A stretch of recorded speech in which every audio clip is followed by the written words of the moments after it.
Halo sahabat budaya. Dimanapun kalian berada, semoga sehat selalu dan bahagia. Sahabat budaya, pada video kali ini saya akan membahas sebuah lakon wayang kulit, di mana dalam kisah tersebut, terjadi perseteruan antara Raden Antasena dan Raden Antareja.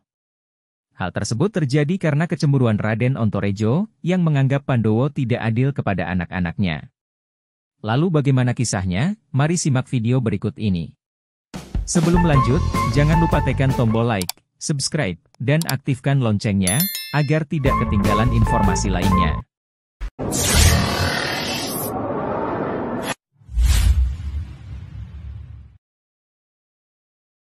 Awalnya, di kerajaan Ngastina, Prabu Duryudana memimpin pertemuan yang dihadiri para menteri dan punggawa, antara lain Eyang Durna, Patih Sengkuni, Adipati Karna, dan Raden Kartomarma. Dalam pertemuan itu, mereka membahas tentang negara saingan, yaitu Kerajaan Amarta, yang sekarang memiliki senopati baru, yaitu Raden Gatotkaca. Patih Sengkuni bercerita, bahwa 3 bulan yang lalu dirinya telah menghasut Prabu Bomo Narakasura, agar merebut jabatan senopati tersebut. Apabila Prabu Bomo berhasil menduduki jabatan sebagai senopati Kerajaan Amarta, maka kelak saat meletus perang Bratayuda, tentu ia akan menggiring pasukan Pandawa untuk berbalik memihak Kurawa. Dengan demikian, para Pandawa akan kehilangan kekuatan, karena bala tentaranya berada di bawah kendali Prabu Bomo. Akan tetapi, dalam usahanya tersebut Prabu Bomo dikalahkan Raden Gatotkaca, yang menerima anugerah dewata berupa Wahyu Topeng Waja. Meskipun demikian, Prabu Bomo sempat melapor kepada Patih Sengkuni, tentang dirinya yang mencoba memanas-manasi Raden Antareja, agar membenci pengangkatan Raden Gatotkaca sebagai senopati Kerajaan Amarta. Prabu Duryudana senang mendengar cerita itu. Meskipun Prabu Bomo gagal mendapatkan kedudukan senopati Kerajaan Amarta, namun masih ada Raden Antareja sebagai bahan untuk menggerogoti kekuatan para Pandawa. Patih Sengkuni merasa ini sudah saatnya menambah hasutan terhadap Raden Antareja, agar memberontak kepada Kerajaan Amarta. Apabila terjadi perang antara Raden Antareja melawan Raden Gatotkaca, maka para Kurawa yang akan mendapat keuntungan. Tidak peduli siapa yang mati, apakah Raden Antareja, ataukah Raden Gatotkaca, tetap saja pihak Pandawa yang rugi. Prabu Duryudana semakin senang mendengar rencana ini. Patih Sengkuni pun mohon pamit berangkat ke Kesatrian Jangkarbumi dengan ditemani para Kurawa. Di Kesatrian Jangkarbumi, Raden Antareja menerima kunjungan adik sepupu yang paling dikasihinya, yaitu Bambang Irawan.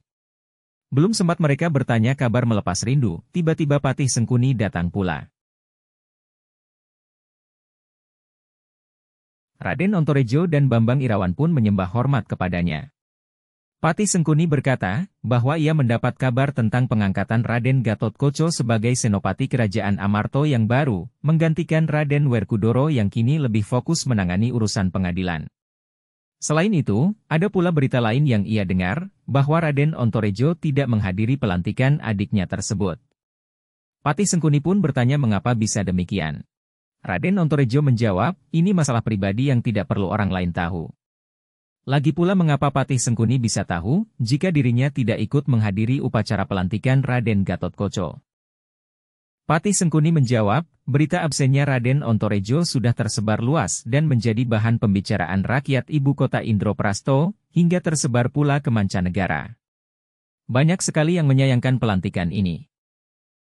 Orang-orang Indraprastha umumnya lebih setuju, apabila Raden Antareja yang menjadi senopati Kerajaan Amarta, bukan Raden Gatotkaca. Raden Antareja menjawab, itu semua hanya salah paham. Pelantikan Raden Gatotkaca sudah melalui banyak pertimbangan para sesepuh. Meskipun usia Raden Antareja lebih tua, namun Raden Gatotkaca lebih dulu mengabdi sebagai punggawa di Kerajaan Amarta. Itu artinya, pengalaman adiknya tersebut jauh lebih banyak dibanding dirinya. Patih Sengkuni berkata, siapa yang lebih dulu menjadi punggawa, bukan ukuran untuk menetapkan siapa yang lebih berhak naik pangkat. Kenaikan pangkat di Kerajaan Amarta, sepertinya berbeda dengan kenaikan pangkat di Kerajaan Ngastina. Apabila di Kerajaan Ngastina, kenaikan pangkat ditentukan oleh prestasi dan seberapa besar jasa terhadap negara. Jadi, bukan hanya ditentukan oleh siapa yang lebih dulu menjadi punggawa. Raden Antareja tersentuh hatinya mendengar penuturan Patih Sengkuni. Namun, ia berusaha tegar bahwa dirinya mengikuti keputusan para Pandowo, terutama harus mematuhi sang ayah pula, yaitu Raden Werkudara. Patih Sengkuni menjawab, patuh kepada orang tua itu wajib hukumnya, tetapi jangan membabi buta. Perlu dilihat dulu, perintah orang tua seperti apa, apakah sudah adil atau belum. Apalagi sudah banyak yang tahu bahwa Raden Gatotkaca adalah putra kesayangan Raden Werkudara. Raden Antareja membenarkan ucapan Patih Sengkuni. Ia merasa dirinya memang diperlakukan kurang adil dibanding Raden Gatotkaca yang selalu diperhatikan sang ayah. Namun, ia sama sekali tidak bisa melawan ketidakadilan ini. Patih Sengkuni berkata, Raden Antareja jangan berkecil hati. Dirinya dan para Kurawa siap memberikan bantuan kepada Raden Antareja, agar bisa merebut jabatan Senopati Kerajaan Amarta. Ketika Raden Antareja sedang mendengarkan penuturan Patih Sengkuni, tiba-tiba datang adik bungsunya, yaitu Raden Antasena. Setelah saling beramah tamah, Raden Antasena pun menyampaikan maksud kedatangannya berkunjung ke Kesatrian Jangkar Bumi adalah untuk menengok keadaan kakak sulungnya itu. 3 bulan yang lalu saat Raden Gatotkaca dilantik menjadi Senopati, hanya Raden Antareja yang tidak hadir menyaksikan. Raden Sadewa adalah orang yang terakhir bertemu Raden Antareja, yang mengawal dirinya saat menjadi duta ke Kerajaan Dwarawati menjemput Prabu Kresna. Raden Sadewa menjelaskan, Raden Antareja merasa kurang enak badan setelah bertanding melawan Prabu Bomo Narokosuro. Itu sebabnya ia pamit pulang ke Kesatrian Jangkar Bumi, tidak ikut menghadiri upacara pelantikan di Kerajaan Amarta. Kini sudah 3 bulan Raden Antareja tidak pernah lagi menghadiri pertemuan di Kerajaan Amarta. Raden Antasena merasa cemas dan ia pun datang ke Kesatrian Jangkar Bumi untuk menjenguk kakak sulungnya itu. Namun, ternyata ia melihat Raden Antareja baik-baik saja dan menerima kunjungan tamu agung dari Kerajaan Ngastina.